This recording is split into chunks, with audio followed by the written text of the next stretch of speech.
अरे छिनरी है का रे सामने ही तो तोरा बानी रे। रे दे अच्छा ना और जो आई बाप अरे अरे अरे अरे छोड़ जल्दी अरे हमर रे आई बाप दुनिया छोड़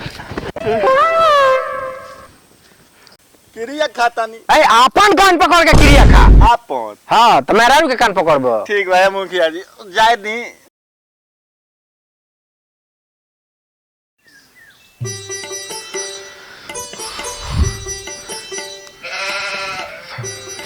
अरे भाई हो एगो ऑर्केस्ट्रा में माल पटियालो हम नाच में बड़ा संजोग से मालूम चलू कि यही गांव के हवे नाच में बाप रे गजब छकवा लागत रहे। नंबर तो ले ले 500 हुआ देर में हमारे पर दीवाना हो गई रे। ऐसा ना लागत रहे हम नंबर में ले सारू का फोन कर दी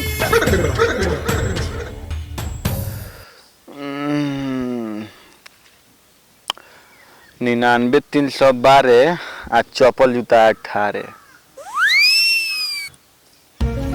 उठा लो उठा लो उठा लो हेलाओ अरे कहाँ बाड़ी हो? मऊगलपुर में मऊगलपुर में क्या करता हो? नाच होता सुनो ना बगल में हिजड़ापुर बयाना जाओ जा आजा जा फुलवरिया में आओ फुलवरिया तेरा गौवा के बगलवा में तनी जल्दी आई हो मिजाज गबड़ाइल बा सारा 500 बिटोर ले बन तोरे में ढार दी तनी बैंकवा में आओ आओ आओ ओ मने मिजाज हरिहर भइल बा आजा आवो यार हने मौका मिलिए जाता मेहरारू हमारे पर गोर में रहती है अब यही पुलिस ने काम चलाए पर कुछ नहीं घर को आजा आजा आवा तले बैठल बानी कहां बन हो? ए हम मुखिया जी के फुलवारी में बानी रवा कहां बानी? अरे यही फुलवरिया में बगल में बानी आवा केने अरे छिनरी है का रे सामने ही तो तोरा बानी रे। रे दे अच्छा जाए छिनरो इतने दिन में फोन करता रे ना छिनत रही हो का अरे रोतिया से तो ये बड़ा स्मार्ट लगत रू हो रोटिया हम मुर्गा शंख लगावे नी ए बार फेरो लवली लगइले बानी फेरो लवली लगइले बाड़ू हां लो ना हई छेरो लवली लगा दो ई काओ अरे फेरो लवली के बड़का भाई छेरो लवली सुन ना सारा तो रात के 500 लुटाइए देले बन तारा पर हम सोचा तनी कि है 3000 के नोटवा तारा पर लुटा दे चलो ना उन्हें ई का पोतरो अरे पैसा देले बन 3000 के नोट हवे ओइ पर महात्मा गांधी के फोटो नहीं खे ओइ पर आसाराम बापू के फोटो बा सुना ना का चलो 3000 जन बात दे दी चाहे रुको 1 मिनट तनी खोनी ई कम सतानी जी काम मिस तनी त मिसी ना त टोला से काम चलेगा बा आजकल ई क्या कहत चिउकत काहे बाड़ू खोइनी हो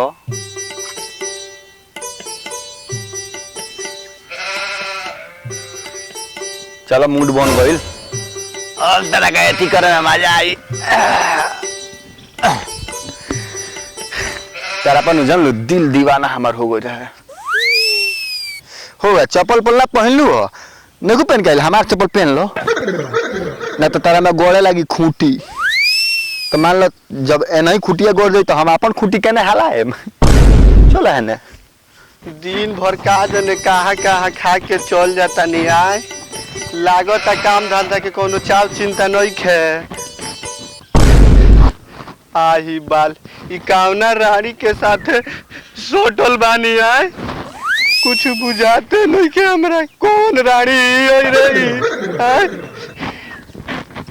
नमस्कार प्रणाम। नमस्कार प्रणाम भैया सब। वीडियो के लाइक करके कमेंट करके बताएं कि वीडियो कैसा लगा था और चैनल के सब्सक्राइब जरूर करें और कहाँ से देखा तनी जरूर कमेंट में बताइए। हमने के बहुत मेहनत करके वीडियो बना रहा बन जन जी और सब्सक्राइब करके ही ऑल पर प्रेस कर देंगे। हाँ ऑल पर बटन दबा देम। चलिए आगे के मजा लिहल जाओ। लगाओ तो आगे के लगाओ। जान तरु जब से देख बनी तारा कोनो दीवाना हो गइल बानी। आ जान तरु तारा खातिर नु हम अपना मेहरारू को गोली मार झूठा खाली झूठ बोलत रहेला। हम झूठ बोलतनी क्या ना हमार झूठ जाना आ झूठ नहीं की बोलत झूठ बोलता रहा खाली तू। मेहरारू को हम कुछ बुझे नहीं तारा आगे खाली झूठ बोलत रहेला। अरे कालिए से पटियोले बनी या कालिए से मेहरारू के दूर दूर औले रहतनी। अच्छा खाली झूठ। अरे सही नु हो खाली झूठ बोलत तो काम करो ना तनी हमार मन के मुराद पूरी कर दो। छिनरी खाली झूठ बोलती है। चल है ने चलना होने कोना में। अरे दादा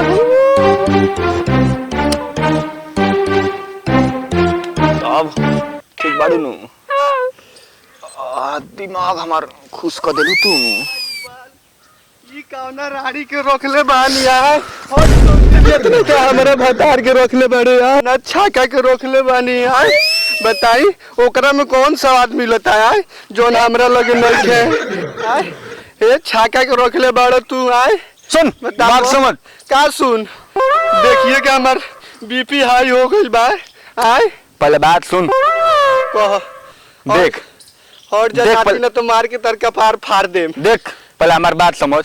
ये कौन रे? ई केहू हो ना जान ले ई ऑर्केस्ट्रा के माने नाच में ई नाचे ले ठीक बा। हां आ इनका पर हमार दिल दीवाना हो गइल बाटे। नैहर छोड़ के चले तर ना होई दिल दीवाना। हमको है गोरे नी छाके के लिया के रख के मजा मरी हो। आए हो गइल कोनो बात ना। चल घरे आओ तनी हम। ना ना हम साथे लेके चले। चली जल्दी चली। ना ना अरे तो ना हम लेके चले चली। आई बाप आए अरे फाट गइल गोवा ने और जो सो आई बाप अरे अरे आई अरे अरे अरे छोड़ जल्दी अरे हम मर गए आई बाप दुनिया छोड़। मुखिया जी के बगीचा में आए वही जब पंचायती होई। कहवा चली रे मुखिया जी के बगीचा में चलो तो ओइजा क्या कर दे पंचायती होई के जब मुखिया जी से कहे के तारा आड़ी कुचवा के उनके सब पानी झरवा दे तनी चलो नाती हमारे को आड़ी? के लेके रखो तारा रे। आए चलो मुखिया जी के पंचायत आ चलो। अरे बाप हमें जानने को कहाँ लेके जाती है? सोतेला रानी के देख के कहाँ लेके जाती है? अच्छा मनोज बाबा बताई कि जब से हम मुखिया भइल बानी तब से देखो तनी क्षेत्र जवार में कितना विकास होता है। कौन विकास है? विकास लइको होइल बा हॉस्पिटल में तोन का। बैक महाराज हम विकास ओकरा करता है हाले आरसीसी रोड बनल है। ओए मारे हम तो बोलते हैं ये हॉस्पिटल में लइको होइल बा विकास ना ना मुखिया जी कौन है रे इंसाफ करी रहुआ हमरा के। का भइल बा कैसन इंसाफ करी? इंसाफ करी हम लूट गई नी बर्बाद हो गई नी है मुखिया जी। तोरा घर में चोरी भइल बा? मुखिया जी चोरी नहीं भाई। सरल भाषा में अगर सब पूछे ना करे का प्रॉब्लम बा। तोर बात कौन बा? तन बिंदास घबरो मत एक तक उसे डरो मत। या पंचायत में आइल बाड़े साफ साफ बताओ ये बात का बा? बात कुछ नहीं के मुखिया जी होकर हमरा इंसाफ चाहिए। सुना रोवा मत शांति से मुखिया जी से बताओ। करइलु हो तार में रारू हियो मरले बड़ा एकरा के ना मारा तो काहे रोती है? ए काहे रोत रे सब छियो तोरी हो गइल बड़का। पूछिए मुखिया जी ये कहाँ गई रहलो?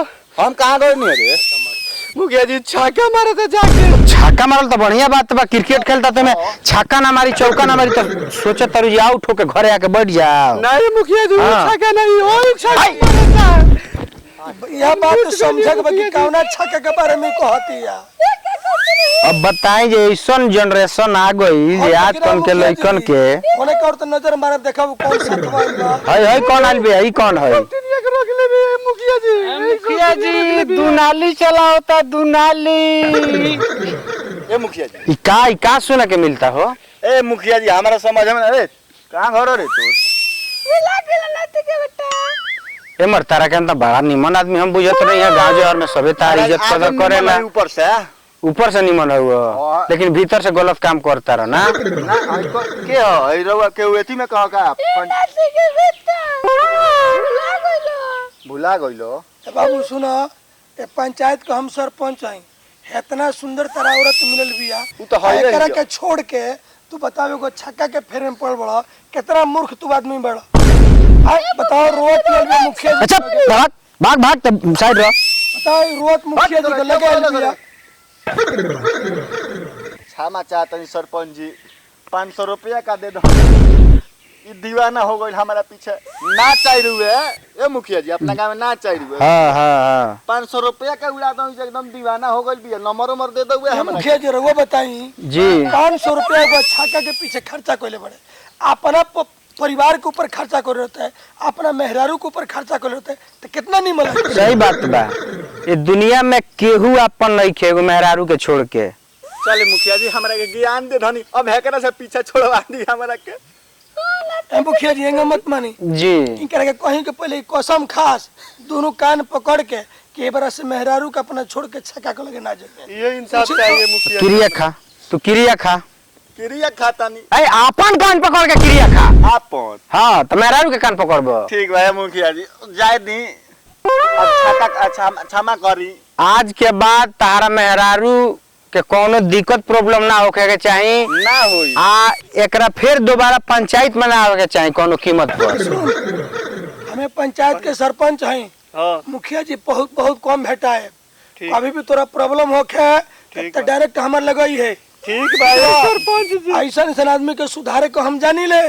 ठीक बा ठीक बा। ठीक हाँ अब रउरा बताई बीडीसी जी, आजकल के लइकन के का दिमाग में बाई का कहल जाऊ जी। बताई है छक्का के साथे ऐसन व्यवहार लिखा के बा। इतना सुंदर एकर मेहरारू बिया, कोनो चीज एकर मेहरारू इतना सुंदर बिया। माने हम एगो बात बताओ तानी, इतना सुंदर मेहरारू छोड़ के छेड़ करता। चलो चलो तोरा कोनो दिक्कत होई, सुन रहे चलो करे जाके। तोरा कोनो दिक्कत होई हम ना रहे, सरपंच साहब का लगाइए, सरपंच साहब ना रहे बीडी साहब का लगाइए, लेकिन तोरा कोनो प्रकार के कोनो दिक्कत प्रॉब्लम ना होके के चाही। ठीक भाई मुखिया। चलो चलो आज ए बार तू कान खोल के सुन लिहा, एकर कोनो तकलीफ होई तो पंचायत तरह के दंड दी। तारा दंड भोगे के पड़ी। ठीक बा मुखिया जी, हम भोग ले। चलो चलो हो। अच्छा सुन रहे, अब तोरा कोनो चिंता नहीं क्या नु? अब हमरा कोनो चिंता नहीं। तोरा तो न्याय मिलल है, पंचायत से न्याय मिलल नु, तब ते अपना मर्द के लेके घरे जो। चल जो अपना मर्द के लेके। मुखिया जी हमार का हुई, हमारी इज्जत लूट ले बा।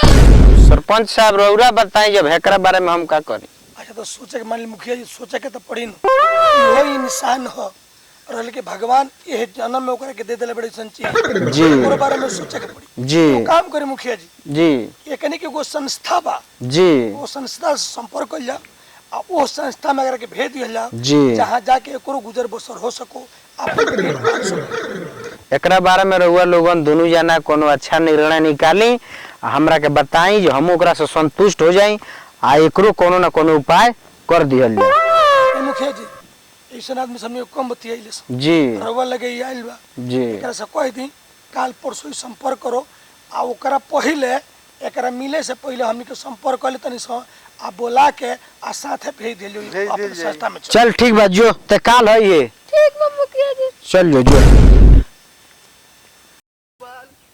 ई कौना राड़ी के रोकले बानी यार। हट सौतीलियत नहीं था हमारे भतार के रोकले बड़े यार। ई कोई ऐसे